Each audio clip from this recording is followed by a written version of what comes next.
3 octobre 2020, la Bulgarie a été secouée pour le 100e jour consécutif par des manifestations d'une ampleur extraordinaire anti-gouvernementale. On se retrouve aujourd'hui à Sofia, la capitale du pays, et c'est ici même que les manifestants ont commencé à se rassembler il y a plus de 3 mois maintenant, sans discontinuer chaque jour, pour manifester au sein de ce qu'on appelle le triangle du pouvoir, entre le Conseil des ministres, l'Assemblée nationale et le palais présidentiel.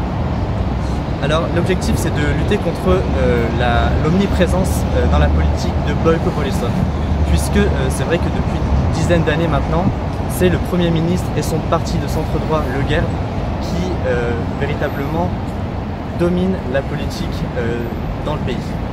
Alors ces manifestations, elles commencent un petit peu à s'essouffler depuis quelques semaines, et puis il est vrai qu'on en a peu entendu parler en Europe de l'Ouest, mais heureusement pour vous, moi j'étais là sur le terrain et je vais vous amener voir ce qui s'est passé. Allez, venez avec moi, je vous amène. Pour tenter de comprendre les événements de ces dernières semaines, on se rend d'abord chez Clément, coiffeur français établi à Sofia, qui a pu échanger avec ses clients sur la situation en Bulgarie ces derniers mois. Les Bulgares en ont assez marre de la corruption. Il y avait eu un gros effort de fait au moment de l'entrée de la Bulgarie de l'Union européenne, si je ne me trompe pas, et il y a un vrai retour en arrière, il y a vraiment du laisser-aller, et il y a beaucoup d'impunité, il y a beaucoup de têtes au niveau politique qui devraient tomber, pour parler un peu crûment, et qui sont pas, et le travail n'est pas fait parce qu'il y a des vrais conflits d'intérêts très importants au plus haut sommet de l'État. Et vous parliez de certaines têtes qui devraient tomber, est-ce que vous pourriez nous en citer quelques-unes? Oui, si je ne me trompe pas, il y a Dejan Peevski, Ivan Gayshev, le procureur général. Et puis le Premier ministre Boyko Borisov est mêlé dans plusieurs choses. Quand on en parle avec les Bulgares, pour eux c'est assez net qui a l'intérêt à faire quoi. En gros, il y a des intérêts privés qui sont très importants. Et il y a beaucoup de grands entrepreneurs qui sont au Parlement et qui font un peu ce qu'ils veulent parce que ça les arrange. Pourtant, aujourd'hui, lorsque l'on sort dans la rue, très peu de gens se mobilisent, et ils se focalisent surtout sur des causes beaucoup plus spécifiques, comme ici les droits des familles d'handicapés, ou le système judiciaire les mercredis, devant le palais de justice de Sofia. Les manifestations sont un peu essoufflées, je verrais 3 raisons. Déjà parce que ça fait 100 jours que c'est le cas, et puis en plus les élections législatives, si je ne me trompe pas, sont en mars 2021, donc c'est un peu un non-sens de faire des élections anticipées alors que sous peu il y aura des prochaines élections législatives. Aussi à cause de la pandémie, il y a une vraie recrudescence des cas en Bulgarie comme dans l'ensemble de l'Europe, rien de nouveau. Et puis je dirais aussi que la Bulgarie est une démocratie très très jeune. Ça, les Bulgares souvent eux-mêmes l'oublient parce qu'ils ont beaucoup d'objectifs et qu'ils veulent... ils regardent la France, l'Allemagne, l'Angleterre avec beaucoup d'intérêt et ils disent pourquoi c'est pas comme ça chez nous. Et les Bulgares ont pris conscience qu'il y avait une alternative, qu'il fallait la faire émerger. Elle n'existait pas encore, elle n'est pas encore personnifiée, ou pas que je sache en tout cas. Et dernière petite remarque, c'est que les Bulgares encore maintenant considèrent que la politique c'est sale.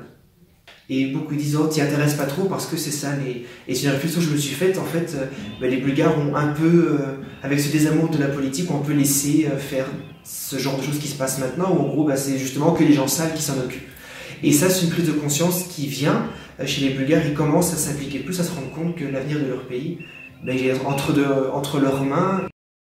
Mais c'est le système dans son ensemble que les manifestations visaient, et les médias nationaux n'ont pas été épargnés par les critiques. Pour tenter d'y voir plus clair en ce qui concerne le rôle des médias dans cette crise, nous avons rencontré Tsvetana Balabanova, journaliste pour la chaîne privée BTV. Alors la situation avec les médias en Bulgarie est assez dramatique et c'est pour cela notamment qu'on occupe la 111e place dans le classement mondial de la liberté de la presse des Reporters sans frontières, parce que l'un des plus gros problèmes en Bulgarie c'est la propriété des médias qui n'est pas transparente.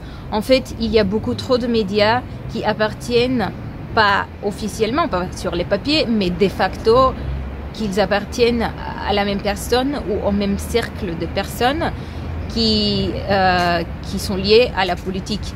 Par exemple, il y a un député qui est député au Parlement, mais qui contrôle une chaîne de télé plus tout le réseau de diffusion de la presse écrite en Bulgarie, et plus indirectement, ils contrôlent plein d'autres médias.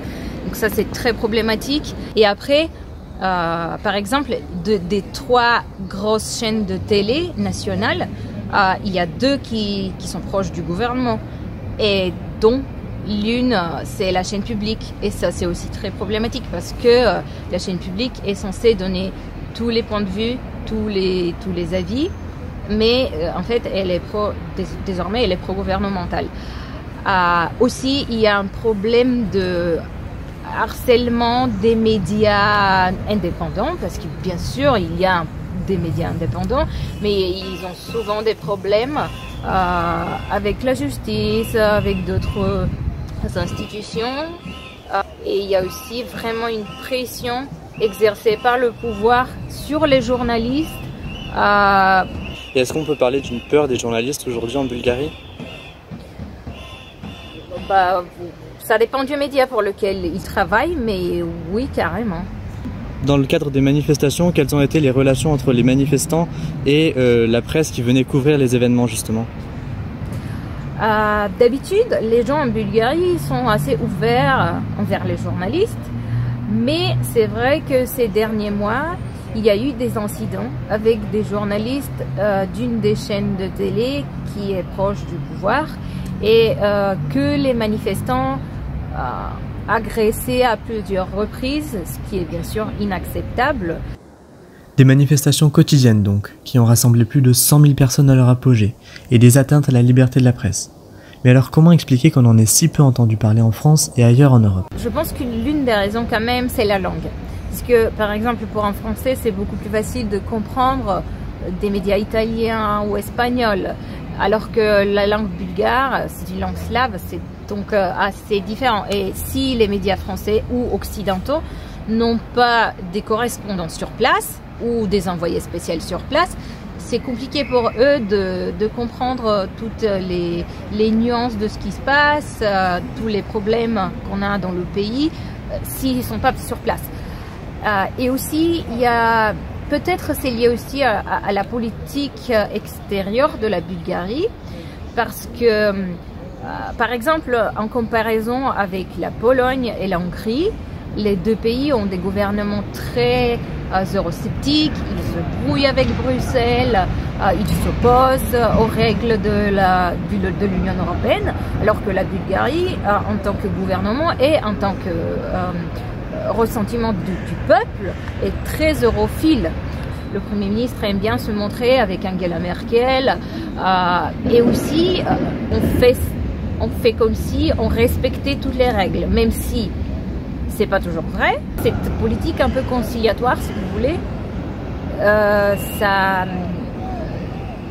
c'est peut-être, d'après moi, l'une des raisons pour lesquelles on couvre pas forcément souvent l'actualité en Bulgarie.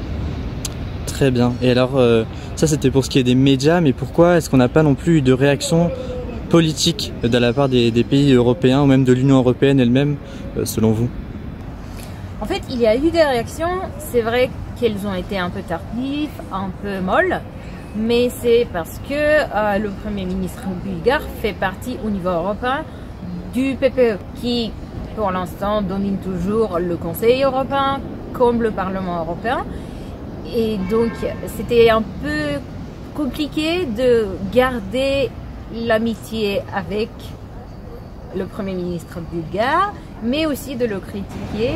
Et est-ce qu'au cours de ces manifestations, on a des figures emblématiques qui se sont détachées, des leaders qui ont émergé? Oui et non. Il y a 3 figures qui ont organisé ces mouvements, surtout au début. Ils s'appellent le trio toxique. Ce ne sont pas des politiciens. Ils se disent des citoyens comme tout le monde et qui ont pris vraiment l'initiative d'organiser tous les jours les manifestations.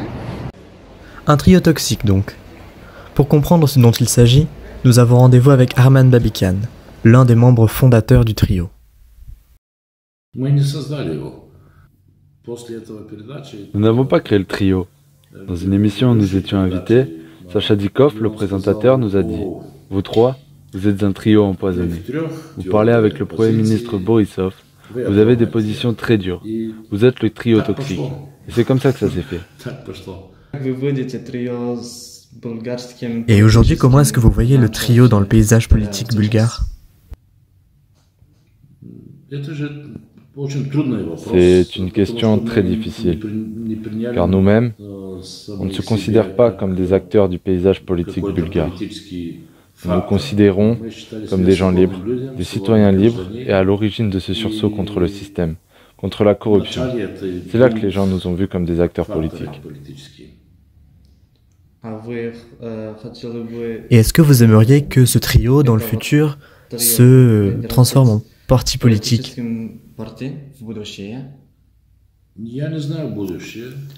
ne connais pas l'avenir, mais nous voulons que cette colère, cette rage exprimée sur la place, cet élan se concentre et assène un coup fatal au système. C'est pourquoi nous voulons être une force qui rassemble ces gens.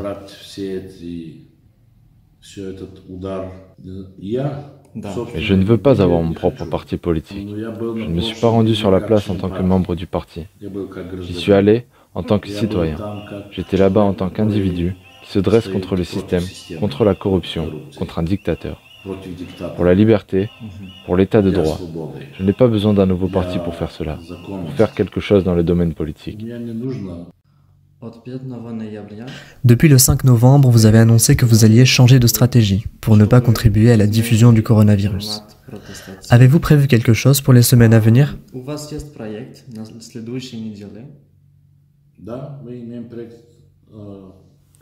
Oui, nous avons des projets pour chaque semaine. Le 20 novembre, nous menons un blocage automobile à Sofia pour la démission du gouvernement. Et puis chaque semaine, dans différentes villes de Bulgarie, nous formons des comités de soutien local contre le gouvernement. Nous agissons avec méthode maintenant. Et la semaine dernière, dans votre prise de parole, vous parliez de mesures concrètes. Alors est-ce que ce sont celles qu'on vient d'évoquer? Oui, il y a celle-là. Et puis, nous voulons organiser un soutien pour la Bulgarie. Parce que l'autre problème est le haut taux de mortalité et de morbidité. Nous n'avons pas le droit de risquer la vie des gens, et c'est pourquoi nous avons changé la forme de la contestation. Mais nous n'avons pas arrêté cette dernière pour autant. Et pensez-vous que ces manifestations se solderont par un succès et que Borisov finira par démissionner? Au final, il y aura démission. Peut-être après les élections, peut-être dans 2 jours. Je serais content que ça se fasse selon la voix des Bulgares, grâce à qui Borisov est arrivé au pouvoir et qu'il a trahi politiquement.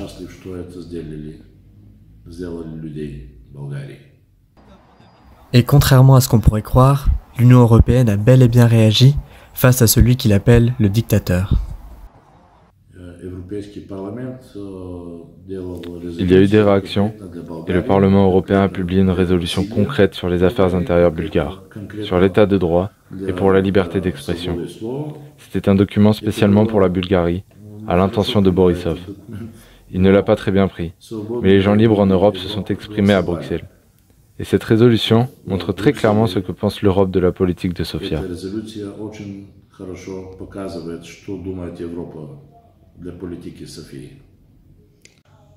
Mais alors pourquoi pensez-vous qu'aucun président n'ait rien dit, même individuellement?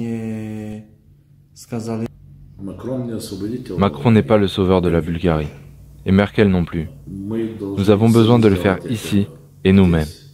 Si Macron ou Merkel ou quelqu'un d'autre peut dire « Waouh, qu'avez-vous fait à la démocratie bulgare ?» ce serait pris comme une ingérence dans les affaires internes d'un autre pays. C'est pour ça que nous n'attendions pas une telle aide, et nous savons que nous devons le faire ici et nous-mêmes.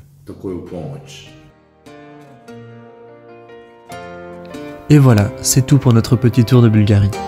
Alors vous n'aviez sûrement pas entendu parler de ce qui se passait là-bas, mais j'espère au moins que ce reportage vous aura éclairé, et surtout qu'il vous aura intéressé. Quant à moi, je vous dis à très vite, au cœur de l'actu en Europe. Сигурно в нещо важно много съм сгрешил.